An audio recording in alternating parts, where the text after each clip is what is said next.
Coba deh kita merenung sejenak teman-teman. Di tengah dunia yang serba cepat dan terkoneksi, di mana AI sedang naik daun, dan informasi dari ujung dunia bisa sampai ke tangan kita dalam hitungan detik, pernah nggak kalian merasa seolah ada algoritma tersembunyi yang mengatur semua ini? Kenapa harga barang bisa tiba-tiba naik atau turun? Kenapa ada orang yang sukses besar dalam bisnis, sementara yang lain harus berjuang keras? Padahal semuanya hidup di tengah teknologi. Dan ekspor impor antar negara, apa sebenarnya keuntungan dari itu semua? Anehnya walau zaman terus berubah, isu-isu ini seperti nggak pernah basi. Seolah ada kode rahasia yang kalau kita bisa pahami, bisa membuka cara pandang baru terhadap dunia. Nah, di video kali ini, kita nggak cuma jadi penonton berita. Kita juga bukan sekedar pengamat. Kita akan menyelami akar dari banyak fenomena ekonomi modern. Kita akan mundur jauh ke belakang, ke masa ketika semua ini dimulai, ekonomi klasik. Sebuah aliran pemikiran yang lahir ratusan tahun lalu di tengah revolusi industri. Jauh sebelum ada smartphone, tapi justru menjadi fondasi utama dalam memahami ekonomi saat ini. Ekonomi klasik mengajari kita cara pasar bekerja, bagaimana kekayaan diciptakan, dan apa seharusnya peran pemerintah di dalamnya. Siap-siap, karena pembahasan ini akan memberi kalian kacamata baru, lensa yang bisa melihat pola di balik kekacauan, membaca peluang, dan membuat keputusan lebih bijak di era penuh ketidakpastian. Ini bukan pelajaran sejarah yang membosankan. Ini adalah panduan praktis untuk memahami matris ekonomi yang kita tinggali hari ini. Jadi, apa itu ekonomi klasik? Untuk memahaminya, kita perlu kembali ke abad ke-18. Saat itu, Eropa sedang bergejolak. Revolusi industri sedang dimulai. Masyarakat agraris perlahan berubah. Pabrik-pabrik bermunculan. Kota tunggu. Mesin mulai menggantikan tenaga manusia. Konsep tentang kekayaan pun didefinisikan ulang. Sebelum masa itu, banyak negara masih menganut paham merkantilisme. Mereka percaya kekayaan negara ditentukan oleh emas dan perak. Ekspor sebanyak mungkin, impor sesedikit mungkin, dan pemerintah pegang kendali penuh atas ekonomi. Tapi muncul pertanyaan, apakah benar ekonomi bekerja seperti itu? Apa sebenarnya yang membuat bangsa bisa makmur? Dan seberapa jauh pemerintah harus ikut campur dalam pasar? Pertanyaan-pertanyaan inilah yang kemudian dijawab oleh para pemikir brilian zaman itu. Merekalah arsitek dari ilmu ekonomi modern. Dan inilah awal dari apa yang kita sebut ekonomi klasik. Di antara para pemikir itu, ada satu nama yang paling bersinar, yang sering kita sebut sebagai bapak ekonomi modern, yaitu Adam Smith. Bayangkan, di tahun 1776, bersamaan dengan kemerdekaan Amerika Serikat, Smith menerbitkan sebuah buku monumental berjudul The Wealth of Nations. Buku ini bukan cuma cetakan tinta di atas kertas, tapi sebuah manifesto yang mengubah total cara dunia melihat kekayaan dan bagaimana sebuah masyarakat seharusnya diorganisir. Sebelum Smith, orang mikir kekayaan itu kayak kue yang ukurannya tetap. Kalau satu orang dapat lebih, berarti yang lain dapat lebih sedikit. Tapi Smith punya ide revolusioner. Dia bilang, kekayaan sejati suatu bangsa itu bukan cuma seberapa banyak emas pikas negara, tapi seberapa besar kemampuan mereka untuk memproduksi barang dan jasa yang bisa dinikmati oleh rakyatnya. Dan kuncinya, menurut Smith, adalah kebebasan.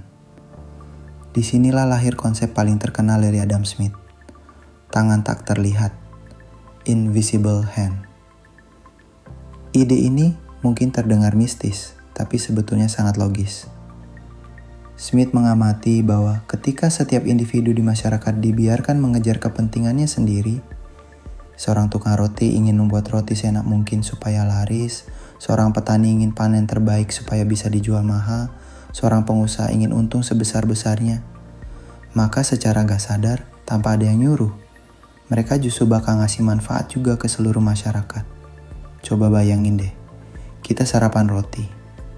Kita makan bukan karena kebaikan hati si tukang roti, tapi karena dia pengen untung. Tapi demi untungnya itu, dia harus bikin roti yang enak dan harganya masuk akal. Kalau enggak ya enggak ada yang beli. Jadi motif keuntungan pribadinya itu justru mendorong dia untuk melayani kepentingan kita sebagai konsumen.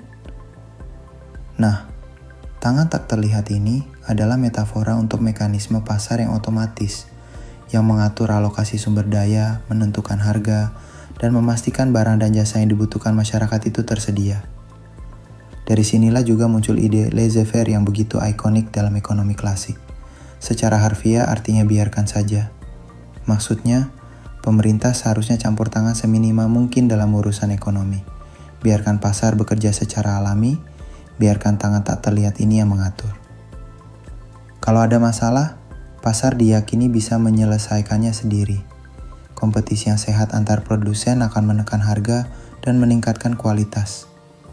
Ini adalah keyakinan mendalam pada efisiensi alamiah pasar.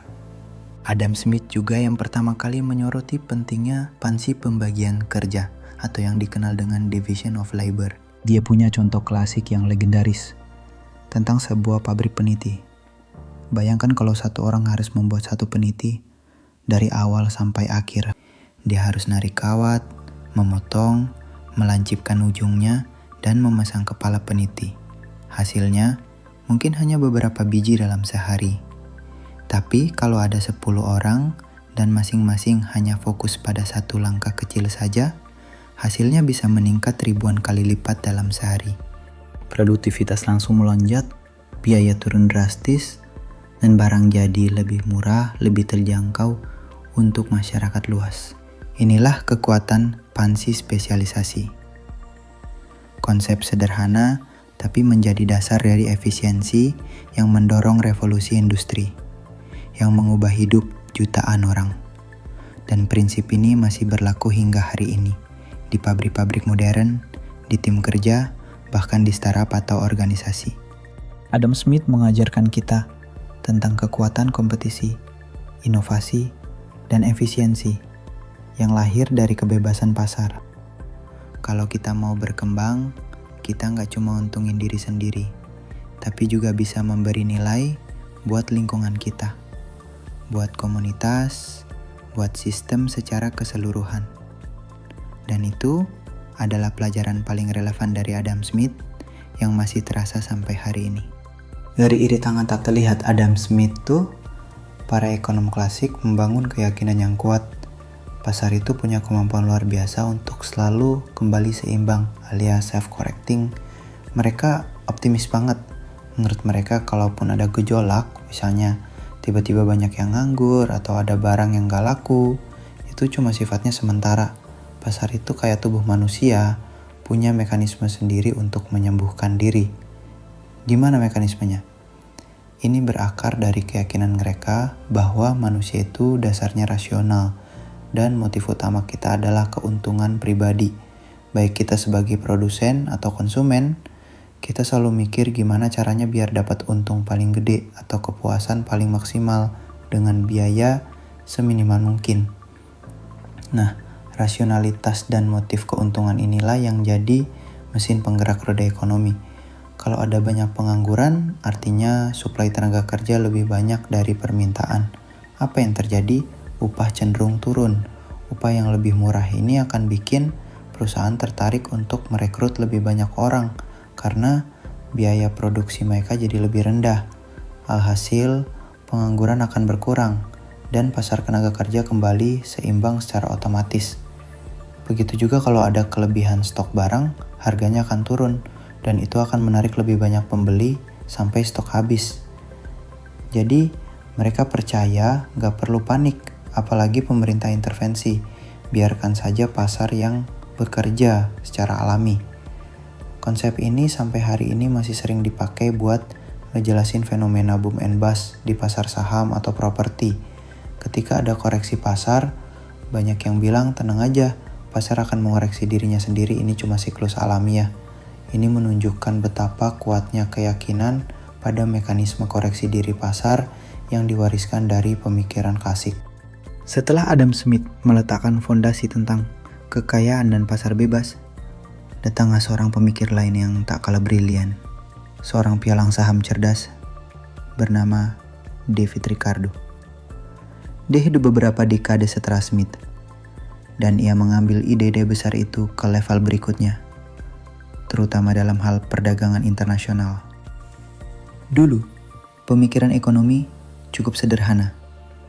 Negara dianggap hanya perlu membuat barang yang mereka paling jago atau paling efisien memproduksinya.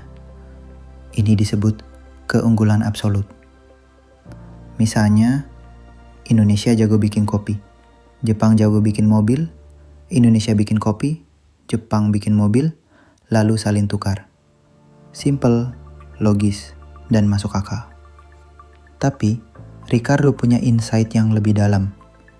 Sebuah ide revolusioner yang ia sebut keunggulan komparatif. Dan ide ini menjadi fondasi utama perdagangan internasional, bahkan globalisasi modern hingga hari ini. Menurut Ricardo, bahkan jika suatu negara tidak lebih unggul dalam hal apapun secara absolut, mereka tetap bisa dapat keuntungan dari perdagangan. Kuncinya, fokus pada apa yang paling relatif efisien untuk mereka produksi. Bayangin gini, ada seorang dokter bedah. Dia sangat ahli dalam operasi, tapi dia juga hebat dalam administrasi rumah sakit. Di sisi lain, ada seorang administrator. Dia jago di bidangnya, tapi tentu tidak bisa melakukan operasi. Secara absolut, si dokter lebih unggul di dua bidang. Tapi, apakah itu berarti dia harus mengerjakan semuanya? Tentu tidak. Kalau si dokter fokus melakukan operasi, dan si administrator fokus pada administrasi, hasilnya rumah sakit jadi lebih efisien, dokter bisa menangani lebih banyak pasien, administrator bisa mengurus sistem dengan lebih cepat, dampaknya lebih banyak orang tertolong, dan sistem bekerja lebih optimal. Inilah inti dari keunggulan komparatif. Bukan soal siapa yang paling hebat di semua hal, tapi siapa yang bisa melakukan sesuatu dengan biaya kesempatan paling rendah. Dalam skala negara, contohnya begini. Indonesia fokus di nikel dan CPO, karena itu sektor yang relatif unggul. Jepang fokus di teknologi dan otomotif, karena di sanalah kekuatan mereka. Lalu kita tukar hasilnya, dan semua pihak jadi lebih kaya. Inilah alasan mengapa globalisasi terjadi. Kalau kita bisa fokus di situ, lalu berkolaborasi dengan orang lain yang punya kekuatan berbeda, kita bisa menciptakan pertukaran nilai yang saling menguntungkan. Dan pada akhirnya, semua pihak jadi lebih kaya dalam artian luas, produktivitas, dampak, dan kualitas hidup.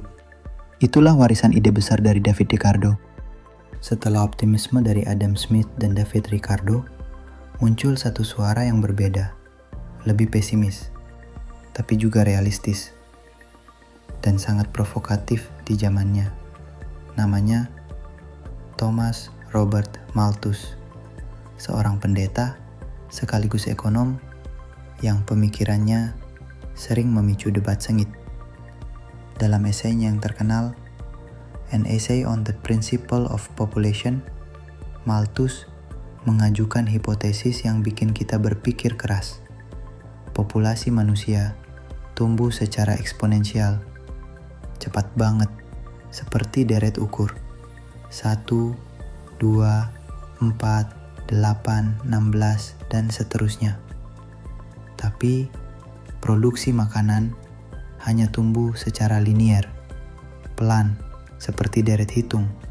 1, 2, 3, 4. Konsekuensinya akan tiba saat di mana jumlah manusia terus bertambah, tapi makanan tidak cukup. Dan ketika itu terjadi, akan muncul apa yang Malthus sebut positive check atau cek positif Malthusian, yaitu bencana-bencana yang mengerikan, kelaparan massal, wabah penyakit, bahkan perang. Semuanya terjadi sebagai bentuk penyeimbang alami, agar populasi kembali seimbang dengan sumber daya yang tersedia. Untungnya, ramalan kiamat populasi ala Malthus belum sepenuhnya terjadi. Teknologi menyelamatkan kita. Revolusi hijau, inovasi pertanian, dan teknik produksi pangan modern telah meningkatkan hasil panen secara luar biasa. Tapi, ide inti Malthus tetap relevan karena dia mengingatkan kita tentang satu prinsip ekonomi paling mendasar, kelangkaan sumber daya. Dan itu adalah kenyataan yang kita hadapi setiap hari di abad ke-21. Krisis iklim, ketahanan pangan global, distribusi kekayaan, polusi, deforestasi, air bersih yang langka, semua ini adalah cerminan dari dunia yang harus bergulat dengan keterbatasan sumber daya. Malthus mengajarkan kita bahwa dunia ini tidak punya cukup untuk semua orang jika kita tidak mengelola dengan bijak. Sumber daya itu terbatas, sementara keinginan manusia tidak ada habisnya. Pelajarannya, kita perlu sadar bahwa setiap keputusan kita soal waktu, uang, energi, atau konsumsi sumber daya alam punya dampak. Kalau kita tidak hati-hati, pertumbuhan kita justru bisa memakan masa depan generasi berikutnya. Dan Malthus adalah orang pertama yang berani menyuarakan peringatan itu. Jadi teman-teman Brandberg, kita sudah menyelesaikan perjalanan kita menyelami ekonomi klasik. Kita sudah melihat bagaimana pasar bebas, rasionalitas individu, efisiensi, dan peran vital produksi itu membentuk cara dunia kita beroperasi.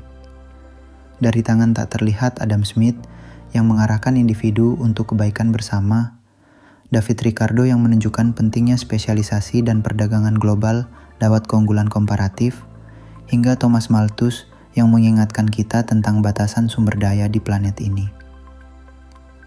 Ini adalah kacamata yang sangat powerful untuk memahami kenapa banyak hal berjalan sebagaimana mestinya di ekonomi kita, terutama dalam kondisi pasar yang ideal.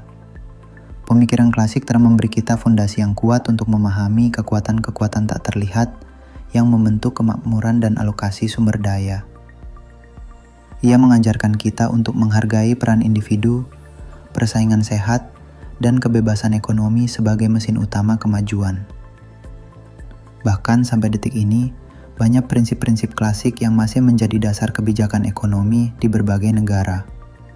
Mereka adalah DNA dasar dari sistem ekonomi kapitalis yang kita kenal, yang mendorong inovasi, pertumbuhan, dan terciptanya kekayaan yang luar biasa. Namun, apakah ini satu-satunya kacamata yang kita butuhkan untuk memahami ekonomi? Sejarah juga mengajarkan kita bahwa tidak ada teori yang sempurna, dan terkadang realitas di lapangan bisa jauh lebih kompleks dari perkiraan. Ada masa-masa ketika optimisme terhadap pasar bebas itu diuji habis-habisan, di mana tangan tak terlihat seolah lenyap, dan pasar justru terjebak dalam krisis yang tak terduga dan berkepanjangan. Nah teman-teman, setelah kita bedah habis ekonomi klasik ini, apa insight paling berharga yang kalian dapatkan? Konsep mana yang paling nyambung sama pengalaman hidup kalian di era sekarang? Yuk, kita diskusi di kolom komentar di bawah. Setiap insight kalian itu berharga dan bisa memperkaya pemahaman kita bersama. Kalau kalian merasa analisis ini membuka wawasan baru dan memberikan momen yang deep, jangan lupa like dan share video ini ke teman-teman kalian ya. Dan yang paling penting, subscribe channel Brandberg biar nggak ketinggalan insight lain yang bantu kita terus bertumbuh dan memahami dunia dengan lebih dalam. Dan ini dia yang paling penting. Di episode selanjutnya, kita akan membahas aliran pemikiran yang lahir persis karena kegagalan besar ekonomi klasik dalam mengatasi krisis.